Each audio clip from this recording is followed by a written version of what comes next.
నమస్తే, welcome to plus TV Telangana. Micro finance పేరుతో 150 నుంచి 2,000 కోట్ల వరకు ఇందులో స్కామ్ జరిగింది. స్కామ్ విషయంలో మొత్తం మంగ్లీయే ఉండి నడిపించిందని చెప్పేసి హైకోర్టు అడ్వకేట్ సుబ్బు గారు చాలా రోజుల నుంచి నెలలు గడుస్తూ ఉంది. ఇంకా దాని గురించి ప్రతి ఒక్క ఆధారాలు బయట పెడుతూనే ఉన్నారు. కానీ ఇప్పటికీ కూడా మంగ్లీ పైన ఎటువంటి కేసు కానీ పరిస్థితి.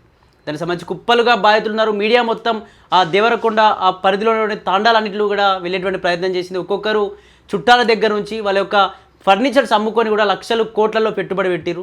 డైరెక్ట్గా వాళ్ళ ఊర్లోకే మంగ్లీ వచ్చినట్టుగా కూడా ఆధారాలు చూపెట్టిరు. అయినా కూడా ఎందుకు తనపైన కేసు కావట్లేదు? నిజంగా మంగ్లీ ఉందా, లేకపోతే సుబ్బుయే ఏమన్నా అబద్ధాలు ఆడుతున్నాడా అని చెప్పేసి రకరకాల వాదనలు వినిపిస్తూ ఉన్నాయి. దీనికి సంబంధించి ఆ ప్రెస్ మీట్లో పాల్గొన్నందుకు, లేకపోతే ఆ సుబ్బు పెట్టిన ప్రెస్ మీట్లో కావచ్చు, మంగ్లీకి సంబంధించిన ప్రెస్ మీట్లో పాల్గొన్నందుకు ఏ మీడియా అయితే మంగ్లీ పైన మాట్లాడుతుందో వాళ్ళపైన దాదాపు 240 పైగా యూట్యూబ్ ఛానల్స్, అలాగే social media Insta plus Facebook సంబంధించిన వాటి అన్నిటిపైన కేసు వేసింది. దీనికి సంబంధించి పూర్తి విషయాలు మాట్లాడదాం. అసలు ఎంత దూరం వెళ్ళే ఛాన్స్ ఉంది, మరి మంగ్లీ నిజంగా ఉందా, ఎందుకు అడ్వకేట్ సుబ్బు ఇన్ని రోజులు ఇంకా ఈ కేసును ఎందుకు అలానే పట్టుకున్నాడు, ఎందుకు తుదిగా పూర్తిగా ఎందుకు నిర్ణయం కావలేకపోతుందని చెప్పేసి పూర్తి విషయాలు మాట్లాడదాం. మనతో పాటు హైకోర్టు అడ్వకేట్ సుబ్బు గారు ఉన్నారు. నమస్తే అన్న. నమస్కారం అన్న. ఏంది ఇంకా సాగుతూనే ఉంది కేసు, నెలల తరబడి రోజొక్క ఆధారాలు బయట పెడుతున్నారు. డీజీపీని కలిసే ప్రయత్నం చేసిరు, డీజీపీ నిరాకరించిండు, కొత్త డీజీపీ వచ్చిన అతను కూడా నిరాకరించిండు. ఏంది అసలు ఏం జరగబోతుంది కేసు విషయంలో? అయితే మొట్టమొదటిగా నేను చెప్పబోయేది ఏంటంటే, మంగ్లీ గారు మొట్టమొదటిగా ఆవిడ చెప్పిన మాట ఏంటంటే, అసలు రమావత్తు మధుయోడు నాకు తెలియదు అని. మీరందరూ కూడా ఆ రోజు కూడా ఉన్నారు, ఆ రోజు ప్రెస్ మీట్లో కూడా. మరి తెలియనోడు తర్వాత ఈవిడ డీజీపీని కలిసిన ప్రెస్ మీట్లో అవునండి ఏది రమావత్తు మధు ఎవరో తెలియదు అన్నప్పుడు, ఈ రమావత్తు మధు వీళ్ళు కలిసి బ్యాండ్లో ఉన్నటువంటి వీడియో రిలీజ్ చేశాను నేను. ఆ రిలీజ్ అయిన తర్వాత నెక్స్ట్ ఆవిడ మాట ఏం మార్చారు, అవునండి పరిచయం ఉంటారు, వస్తారు, మా బంజారా బిడ్డలు మా వాళ్ళు అని అంటారు, చారదీసామని అని అన్నా. తర్వాత ఒక వీడియో రిలీజ్ చేశాం, ఏది బైగన్ తోటలో కూర్చున్నది.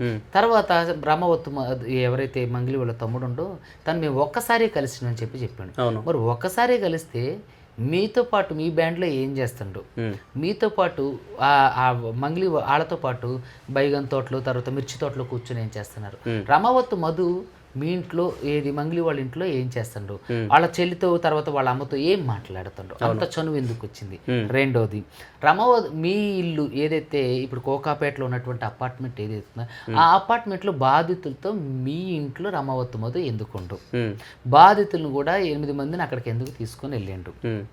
తర్వాత మీ తమ్ముడు రమావత్తు మధుతో నెలల తరబడి ఎందుకు ట్రావెల్ చేసిండు. ఒక్కసారి కలిసా నేను సేవాలాల మీద ఒట్టు, నేను ఇంకా ఎవరు దేవతల మీద అందరి మీద ఓట్లు వేయటం జరిగింది. ఎందుకు దేవతల మీద ఎందుకు ఓట్లు వేస్తున్నారు? ఫస్ట్ ఏమో మంగళి గారు వచ్చి విమెన్ కార్డు వాడారు, తర్వాత వచ్చి బంజారా కార్డు వాడారు, తర్వాత వచ్చి నేను ఏంటంటే నేను అసలు ఏ తప్పు చేయలేదని చెప్పి నేను చాలా మంచిదాన్ని అది అని విక్టిమ్ కార్డు వాడారు. సో ప్రజలు వీటిని నమ్మకపోయేసరికి ఆఖరి ప్రయత్నంగా వీళ్ళు రిలీజియన్ కార్డు కూడా వాడేశారు. సో అయినా సరే ప్రజలు నమ్మలేదు. సో జనాలు పిచ్చివాళ్ళు కాదు, వెర్రివాళ్ళు కాదు, మీడియా పిచ్చిది కాదు, అడ్వకేట్ సుబ్బు పిచ్చివాళ్ళు కాదు.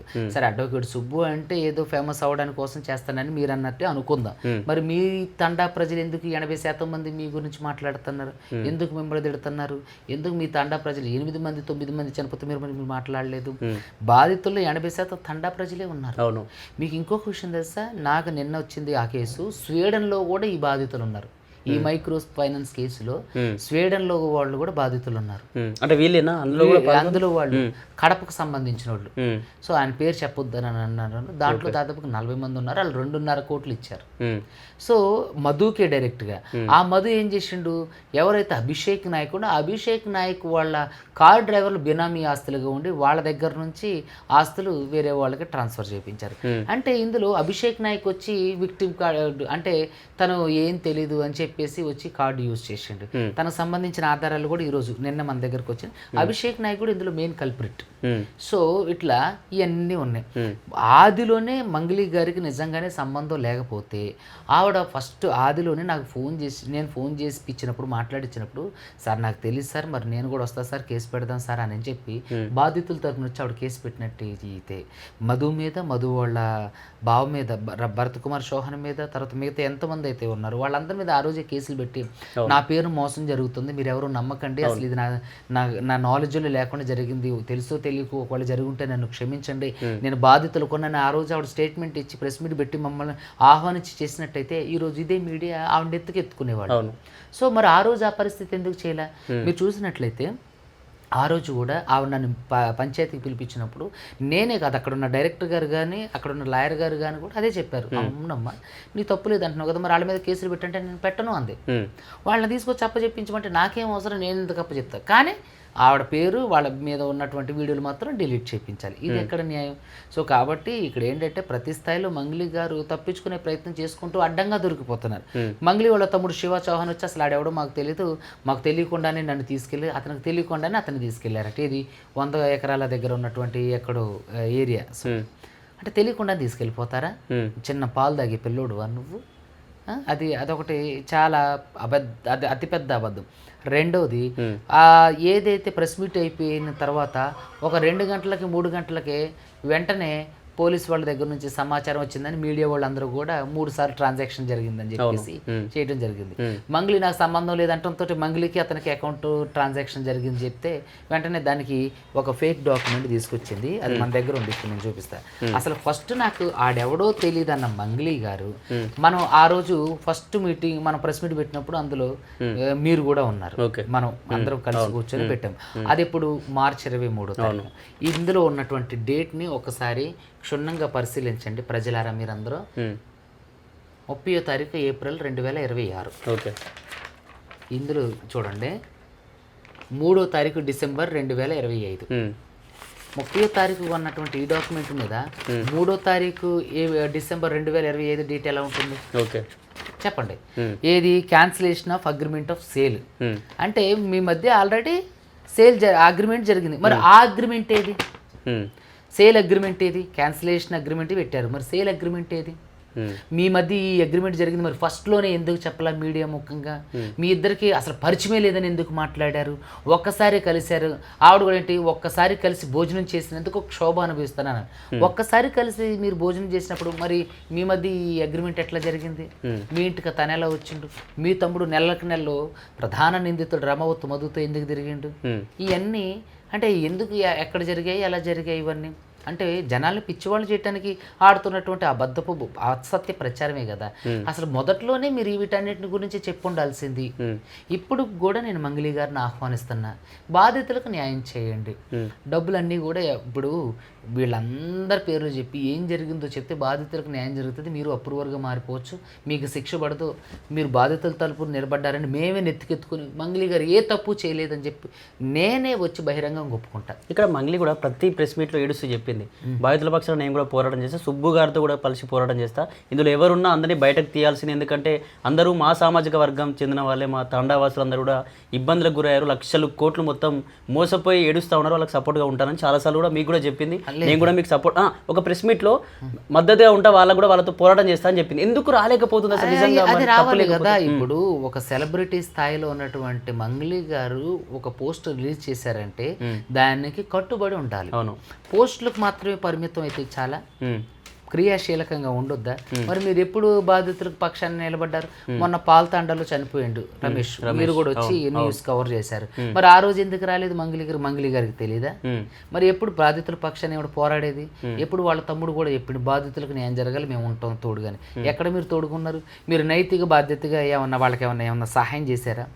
అసలు ఎక్కడ కులం కార్డు వాడని మీరు సమస్య వచ్చినప్పుడు మాత్రం కులం కార్డు వాడతారా? ఇది ఎక్కడ న్యాయం? అసలు మంగ్లీ గారు చాలా యారగెంట్ బిహేవియర్. ఆవిడే ఒప్పుకుంది ఏది పంజగుట్ట ప్రెస్ మీట్లో, అవునండి కేసు పెడతానంటే యారగెంట్గానే మాట్లాడతాను. నీ మీద కేసు పెడతానని నేను అప్రోచ్ అవ్వలేదే. అసలు మీ పాత్ర ఏంటి ఇందులో? మీ పేరు వస్తుంది, మీరు ఎంతవరకు ఉన్నారు ఇందులో, మీ పాత్ర ఏంటి, దీన్ని ఎంతవరకు నేను ఏమైనా హెల్ప్ చేయగలిగితే మీకు ఏమైనా చేస్తా, ఇందులో ఉన్న బాధితులకు న్యాయం చేయండి అని చెప్పి నేను మాట్లాడడం జరిగింది. మాట్లాడినప్పుడు మీరు ఎలా మాట్లాడాలి, ఎంత పొలైట్గా మాట్లాడాలి. సో అలా మాట్లాడుకోకుండా నువ్వెవరు, నువ్వు యూట్యూబ్ లాయర్వా, నువ్వు నువ్వు జూనియర్ లాయర్వా ఏంటి, శేఖర్ భాష లాంటి వాళ్ళతో ఇంటర్వ్యూ చేస్తావా? మరి ఈవిడ ఎక్కడి నుంచి వచ్చిందండి బాబు? యూట్యూబ్ నుంచి రాలేదా? ఈవిడ లతా మంగేష్కర్ గారి లాగో లేకపోతే ఏఆర్ రెహమాన్ గారి లాగో ఇంటర్నేషనల్ మీడియా ద్వారా వచ్చిందా? ఈవిడ కనీసం సంగీతం కూడా రాదు. సో పాటలు పాడుతుంది కానీ సంగీతం కూడా రాదు, అలా మాస్టరే చెప్పారు. సో ఇట్లాంటి భావజాలం ఉన్నటువంటి వ్యక్తి ఎక్కడ కూడా సస్టైన్ కాలేదు. ఇప్పటికీ కూడా తన తప్పు ఒప్పుకోవట్లే, కానీ వ్యవస్థలు మాత్రం బాగా మేనేజ్ చేస్తుంది. సరే తన వెనకున్నోళ్ళు మేనేజ్ చేస్తున్నారు అనుకోండి. ఇంత ఇప్పుడు పలానా పేరు నిందితులలో వినిపిస్తుందంటే వెంటనే వాళ్ళని అరెస్ట్ చేసి వాళ్ళు లోపలేసి వాళ్ళ డీటెయిల్స్ తీసుకోవాలి. మరి బాధితులు అందరూ చెప్తున్నారు, మోసపోయిన వాళ్ళు చెప్తున్నారు, తర్వాత ఎవరైతే ఏజెంట్లు ఉన్నారో వాళ్ళందరూ చెప్తున్నారు. మరి ఎందుకని ఇంకా మంగ్లీ గారిని అరెస్ట్ చేయట్లేదు పోలీసులు? ప్రధాన నిందితుడు రమౌత్ మధు నుంచి అకౌంట్ ట్రాన్సాక్షన్ జరిగినప్పుడు మరి మొదటి రోజే ఈ ట్రాన్సాక్షన్ గురించి మంగ్లీ ఎందుకు ప్రస్తావించలేదు?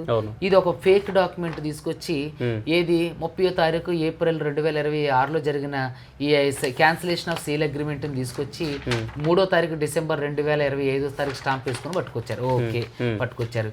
సేల్ అగ్రిమెంట్ ఏది? క్యాన్సిలేషన్ ఆఫ్ అగ్రిమెంట్ ఉంది, మరి సేల్ అగ్రిమెంట్ ఏది చూపించాలి మంగ్లీ గారు. సేల్ అగ్రిమెంట్ ఏది? ఇంకొక విషయం మీకు మీడియా ముఖంగా ఇంకోటి కూడా చూపిస్తా.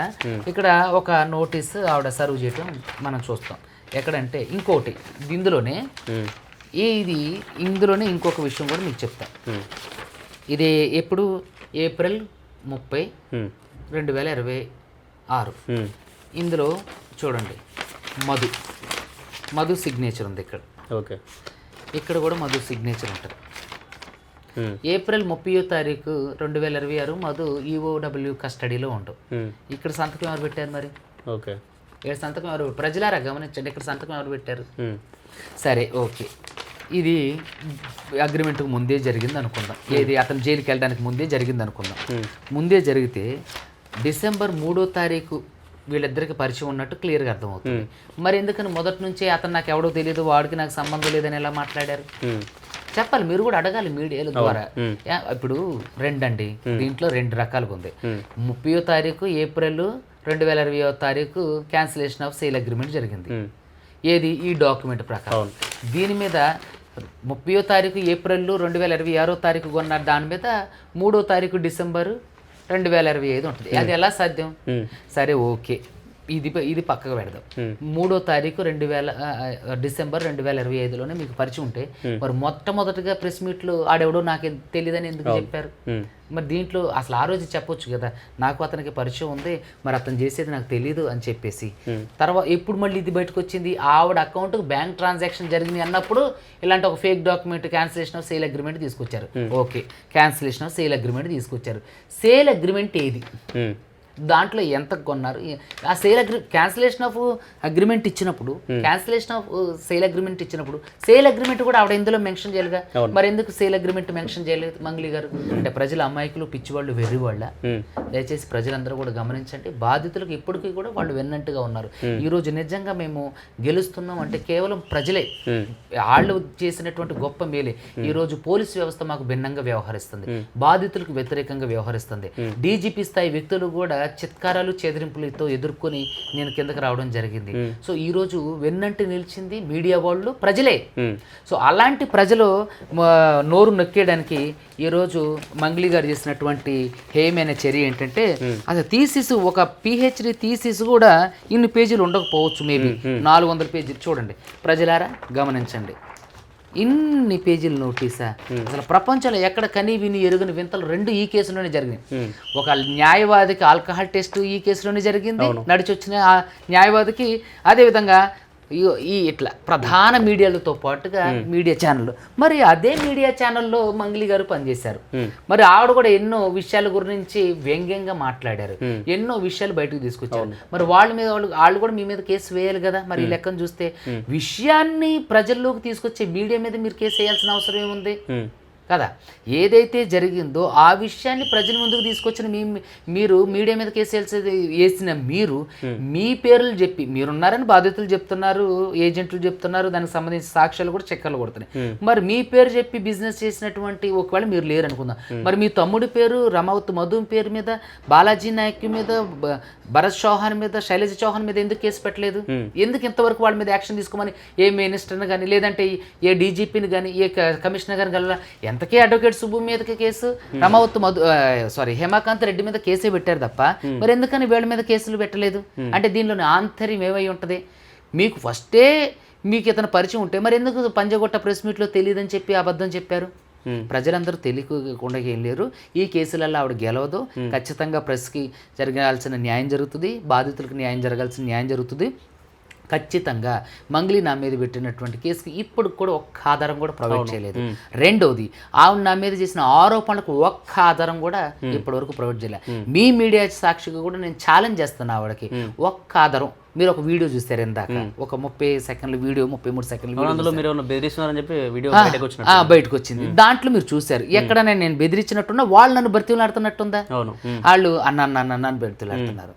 నా పని మీరు ఏం చేయాలో మీరు నాకు చెప్తారా అంటాను. అంటే కేసు వాపస్ తీసుకోండి అంటే నా పని మీరు నాకు చెప్తారా అంటే నేను ఎందుకు కేసు వాపస్ తీసుకోవాలి? అసలు బాధితులకు న్యాయం చేయండి, నేను కేసు వాపస్ తీసుకుంటానంటే బాధితులకు న్యాయం చేయరట. ఆవిడ పేరు వాళ్ళ తమ్ముడి పేరు బయటకు రాకూడదు, కేసులో వాళ్ళు ఉండకూడదు, బాధితులకు న్యాయం చేయరట. మరి వాళ్ళ మీద కేసులు పెట్టంటే నేను పెట్టను. పోనీ వాళ్ళ పోలీసులకు అప్పగించి నాకేం అవసరం అంట. అంటే ఇంత బాధ్యత రాహిత్యంగా ఉంటే ఒక స్టేట్మెంట్ పాస్ అయితే సరిపోయింది. ఇది బాధితులకు నేను అండగా ఉంటా, బాధితుల పక్షాన్ని నేను ఉంటా, వాళ్ళని చూస్తే నాకు బాధ వేస్తుంది అని చెప్పేసి మాట్లాడుతున్నారు మంగ్లీ గారు. నిజంగా చాలా అంటే చాలా చక్కగా ఒక కథ అల్లుతున్నారు. సో కాబట్టి ప్రజలందరూ కూడా దీన్ని గమనించాలి. మీ మీడియా కూడా దీన్ని ముఖ్య పాత్ర, ఈరోజు ఇంత పెద్ద భారీ కుంభకోణం బయటకు రావడానికి మీ మీడియానే ప్రధాన పాత్ర పోషించింది. కాబట్టి నిజంగా మీడియాకు కూడా నేను శతకోటి నమస్కారాలు చేస్తున్నా. మీడియా వాళ్ళని భయపెట్టే ప్రయత్నం చేస్తున్నా, మీరు భయపడకండి. అడ్వకేట్ సుబ్బు ఉండు ఖచ్చితంగా బాధితులతో పాటుగా మీడియా వాడి తరపున కూడా నేను ఈ కేసులో కొట్లాడతా. ఇక్కడ మధు సంతకం ఉంది, అసలు ఎల్లిడి పైన క్యాన్సిల్ అయిన దానిపైన మధు సంతకం ఉంది. మధు కూడా జైలుకి వెళ్ళిండు. దీనికి సంబంధించి వాళ్ళు కూరగాయల తోటలో కావచ్చు, వాళ్ళ ఇంట్లో వాళ్ళ చెల్లె కావచ్చు, వాళ్ళ అమ్మతో మధు మాట్లాడిన వీడియోలు ఉన్నాయి. ఇన్ని బయటకు వచ్చినాయి. బాధితులు కూడా డైరెక్ట్ మంగ్లీ అంత హైదరాబాద్ నుంచి మా ఊరు ఇంత దూరం మా హైదరాబాద్కి ఎందుకు అర్ధరాత్రి రావాల్సి వచ్చింది, మేము మా ఇంట్లో మటన్ అంటే పెట్టాం, చికెన్ అంటే పెట్టాం, కానీ మమ్మల్ని మోసం. ఇన్ని ఆధారాలు ఉన్నాయి. ఇంతమంది బాధితులు బయటకు వస్తూ ఉంటే పోలీస్ వ్యవస్థ ఏం చేసినట్టు? డీజీపీ కూడా అసలు కనీసం పట్టించుకోకుండా మీ ప్రొటెక్షన్ అడిగితే కూడా మిమ్మల్ని ఏం చేస్తారు, చంపుతారాలే అని ఇట్లాంటి మాట్లాడడం అసలు ఏం జరుగుతుంది అసలు నిజంగా తెలంగాణ? ఏమంటానంటే ప్రతి స్థాయిలో మంగ్లీ గారు అబద్ధాలు అల్లుకుంటూనే వస్తున్నారు. ఒకవేళ ఆవిడకి నిజంగా ఇందులో ప్రమేయం లేకపోతే తను మొదటి రోజే దీన్ని ఖండించుండవచ్చు, ప్రెస్ మీట్ పెట్టి ఈ విషయం జరిగినంత చెప్పినట్టయితే ప్రజలు నమ్మేవాళ్ళు. కానీ ఇప్పుడు ప్రజలు నమ్మే పరిస్థితులు లేరు. బ్యాంక్ ట్రాన్సాక్షన్స్ దగ్గర నుంచి మిగతా అన్ని విషయాల్లో కూడా ప్రజలు నమ్మే పరిస్థితి లేరు. ఏదన్నంటే ఏమంటారంటే మంగ్లీ మీద జరుగుతున్న కుట్ర అంటారు.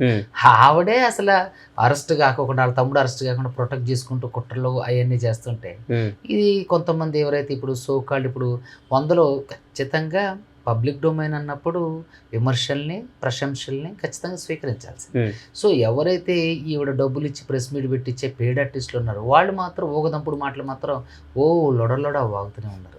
సో నేను ఇక్కడ ఏం చెప్తున్నంటే ఎక్కడైనా సరే తప్పును తప్పనే ఖండించాలి. ఆవిడ ఆ రోజే తప్పని ఖండించినట్టయితే ఈ రోజుకి ఈవిడికి దుస్థితి వచ్చేది కాదు. ఎందుకు ఖండించలేదంటే ఆవిడకి ఇన్వాల్వ్మెంట్ ఉంది కాబట్టి ఖండించలేదేమో ఏమో. సో నేను ఏమంటానంటే మీ తమ్ముడిని ప్రొటెక్ట్ చేసుకోవాల్సిన బాధ్యత, మిమ్మల్ని ప్రొటెక్ట్ చేసుకోవాల్సిన బాధ్యత ఎందుకు వచ్చింది?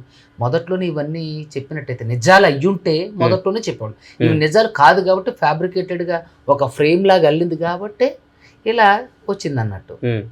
నిజమైతే ఆ రోజే చెప్పేస్తుంది కదా. సో ఈరోజు ఫ్యాబ్రికేటెడ్ డాక్యుమెంట్స్ ఇవన్నీ సంతకాలు, జైల్లో ఉన్న మధుగడ సంతకాలు ఇవన్నీ ఎట్లా పెడతారు?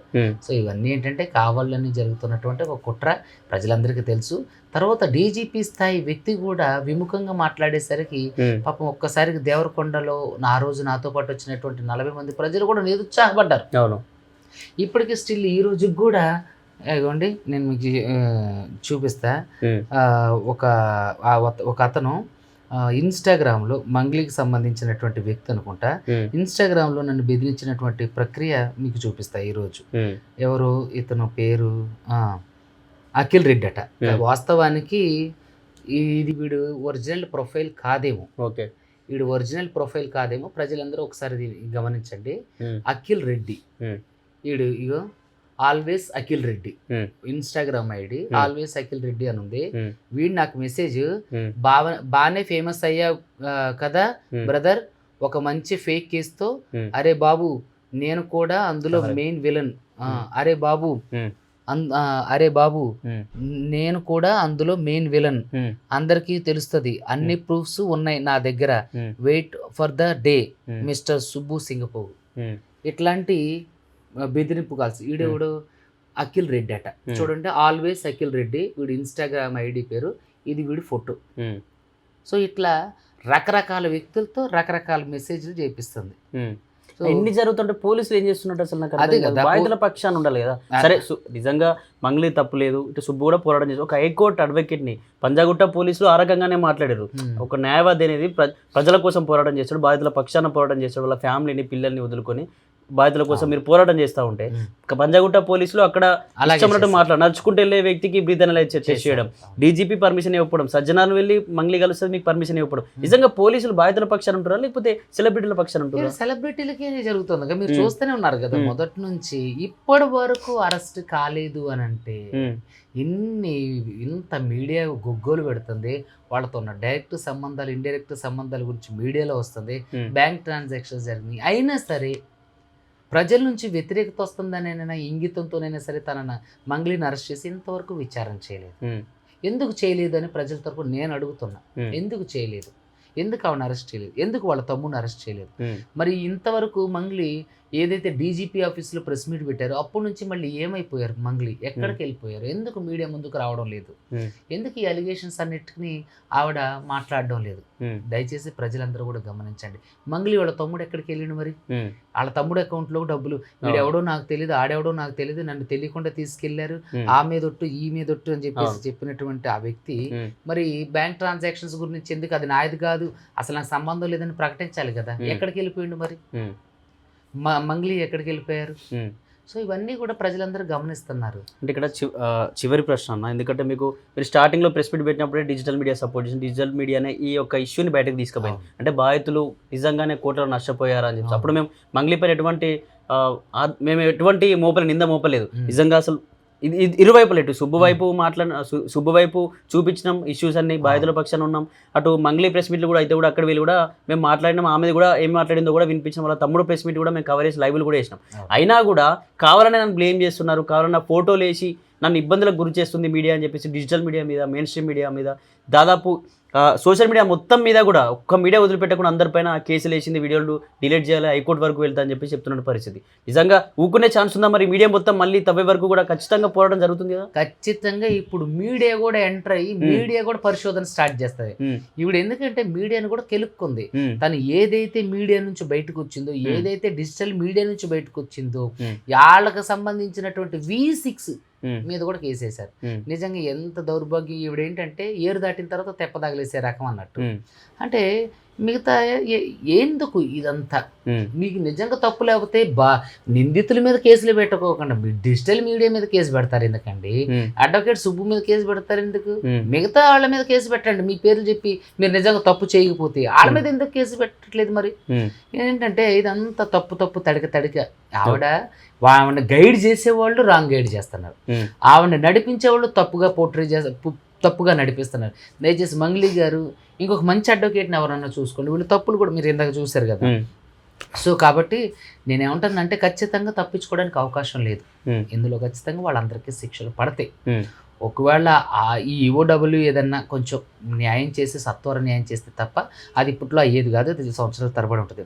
ప్రభుత్వం స్పందించి లేదంటే గౌరవ హైకోర్టు స్పందించి దీన్ని సుముటోగా తీసుకొని సిట్ లాంటి ఒక విచారణ సంస్థనేసో లేదంటే హైకోర్టు సిట్టింగ్ జడ్జితో ఒక విచారణ అంటే కమిషన్ వేస్తే తప్ప దీంట్లో న్యాయం జరగడానికి చాలా టైం పడుతుంది. ఆ చాలా టైంలో చాలా వరకు చనిపోవడానికి కూడా వ్యక్తుల అవకాశం ఉంది. ఎందుకంటే వాళ్ళు ఇప్పటికీ చాలా వరకు పేకల్లో తప్పుల్లో ఉన్నారు. సో వాళ్ళకి ఎక్కడికి దిక్కు తోచని పరిస్థితి. సో వీళ్ళందరూ ఆస్తులన్నీ బినామీల పేర్లతోని, రకరకాల వ్యక్తుల పేర్లతోని, బినామీల పేర్లతోని, డబ్బుల పేర్లతోని, ఆస్తుల పేర్లతో ఎక్కడెక్కడో కూడబెట్టారు. సో ఇక్కడ ఏంటంటే చాలా వరకు బాధితులకు అన్యాయం జరగడానికి అవకాశం ఉంది. కాబట్టి దయచేసి నేను మీడియా ద్వారా ఒకటే కోరుకుంటున్నా, గౌరవ ముఖ్యమంత్రి గారిని ఒక సిట్ లాంటి విచారణ వ్యవస్థను స్టార్ట్ చేసాం, లేదంటే హైకోర్టు న్యాయమూర్తి గారు, ప్రధాన న్యాయమూర్తి గారు దీన్ని సుముటోగా తీసుకున్నాం, దీని మీద విచారణ చేసి బాధితులకు సత్వరం న్యాయం చేయాలి. లేదంటే బాధితులు ఇంకా చనిపోవడానికి అవకాశం ఉంది. కాబట్టి మీ మీడియా ఛానల్ ద్వారా కూడా నేను కోరుకునేది అదే. రైట్, థ్యాంక్ యూ అన్న. ఇది మంగ్లీ గారు ఖచ్చితంగా ఈ విషయంలో మాట్లాడాలి. మీ ప్రెస్ మీట్లు కవర్ చేసినాం, ఇటు అడ్వకేట్ సుబ్బు గారి ప్రెస్ మీట్లు కవర్ చేసినాం, బాధితుల పక్షాన పోయినాం. తాండాలోకి వెళ్తే వాళ్ళందరూ ఆర్తనాదాలు వినిపిస్తున్నారు. మా వరికోత మిషన్లు అమ్ముకున్నాము, మా చుట్టాల నుంచి 10 లక్షలు 20 లక్షలు కనీసం వాళ్ళకు ఒంటి మీద వేసుకునేటువంటి బంగారం కూడా అమ్ముకొని అప్పు తీసుకొచ్చి, అంటే తక్కువ సమయంలో ఎక్కువ డబ్బులు సంపాదించవచ్చు, మేము కూడా మధులాగా కావచ్చు, బాలాజీలాగా ఆ 2 ఫ్లోర్లు లగ్జరీగా ఇల్లు కట్టుకొని ఉండొచ్చు ఊర్లలో అని చెప్పేసి చాలామంది కూడా వాళ్ళ యొక్క ఫర్నిచర్స్, వాళ్ళ యొక్క సొమ్మును, ఇళ్ళని మొత్తం తాకట్టు పెట్టి డబ్బులు మీకు అప్పగించిన పని. నిజంగా మీరు లేకపోతే బాధితుల పక్షాన వచ్చి పోరాటం చేయండి, సుబ్బు గారి పక్షాన పోరాటం చేయండి. ఎవరెవరైతే బాధితులు ఇబ్బంది జరుగుతూ ఉన్నారో, ఇప్పటికీ 9 మంది చనిపోయారు, 9 మంది చనిపోయి ఇంకిద్దరు కూడా చావు బతుకులో ఉన్నారు, ఇంకా ఎంతమంది చనిపోవాలి? చనిపోకముందే వాళ్ళ యొక్క ఎవరైతే చనిపోయే వాళ్ళ కుటుంబాల దగ్గరికి వెళ్ళండి, మీ తప్పు లేకపోతే వాళ్ళతో మాట్లాడండి, బాధితుల పక్షాన పోరాటం చేయండి. ఎవరైతే సరే మీకు మధుతో సంబంధం లేదన్నారు, మళ్ళీ ఆధారాలు బయటకు వచ్చిన తర్వాత లేదు మేము ఈ విధంగా వాళ్ళ దగ్గర ఫ్లాట్ కొన్నామని చెప్పారు, ఒకసారి వాళ్ళ ఇంటికి తీసుకెళ్ళిండు, నా ఫ్యాన్ అని చెప్పారు, రేపు రకరకాలుగా మాట్లాడారు, మీ చెల్లినిస్తా అని చెప్పి ఈ రకంగా మాట్లాడారు. సరే ఏది ఏమైనప్పటికీ నిజంగా మీ తప్పు లేకపోతే మధు పైన కంప్లైంట్ చేయండి. ఎవరిపైన అయితే మీకు అనుమానాలు ఉన్నాయి వాళ్ళపైన కేసు వేయండి. మీరు పక్కకి వెళ్ళొచ్చు కదా. ఇన్ఫ్లుయెన్స్ చేయడం, రాజకీయ నాయకులతో బెదిరించడం ఇవన్నీ ఎందుకు? ఖచ్చితంగా మంగళి గారు బయటికి రావాలి. మీకు ఖచ్చితంగా మేము కూడా, మీరు ప్రెస్ మీట్ పెట్టండి, మేము కూడా మీకు ప్రెస్ మీట్కి వస్తాము. మీ ప్రెస్ మీట్ మీరు ఏం మాట్లాడుతారో రికార్డ్ చేస్తాం, మా ఛానల్లో ఖచ్చితంగా వేసుకుంటాం. కానీ మీరు కేసులు వేసి మీడియా నోరుము ఇచ్చేస్తాం అని చెప్తే మీడియా ఎప్పుడు భయపడదు. ఖచ్చితంగా తప్పనే చూపిస్తాం, నిజం వైపే నిర్భయంగా ఉంటాం. కాబట్టి ఖచ్చితంగా మీరు కూడా ఆలోచన చేయాలి. ఇప్పటికే మంచి సెలబ్రిటీ, మంచిగా పాటలు పాడతారు, మీకు మంచి ఫ్యూచర్ ఉంది.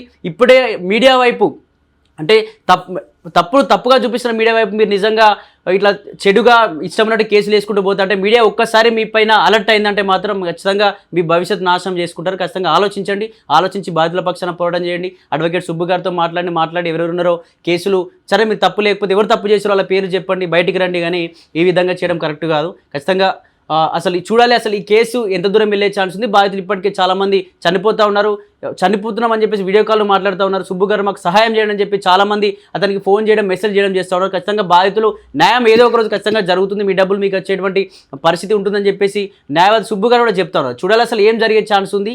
అసలు మంగ్లీ ఒప్పుకుంటుంది, నిజంగా మంగ్లీయే మెయిన్ లీడా, అసలు మధు ఏం చెప్పబోతున్నాడు? మధు వాళ్ళ తమ్ముడు కూడా మంగ్లీ వాళ్ళ తమ్ముడు కూడా ప్రెస్ మీట్ పెట్టినప్పటి నుంచి పరారులో ఉన్నాడు. అతను కూడా కనిపించలేనట్టుగా తెలుస్తూ ఉంది. అతని 3 ట్రాన్సాక్షన్లో కూడా దాదాపు లక్షల్లో డబ్బు కూడా అతని అకౌంట్లోకి ఏ విధంగా వచ్చింది మధు అకౌంట్ నుంచి అని చెప్పేసి ఈ విధంగా కూడా రకరకాల ఆధారాలు బయటకు వస్తాయి. మరి చూడాలి ఎంత దూరం వెళ్ళే ఛాన్స్ ఉంది, ఏం జరగబోతుందని చెప్పేసి. మరిన్ని అప్డేట్స్ కోసం చూస్తూనే ఉండండి plus TV Telangana. Thank you.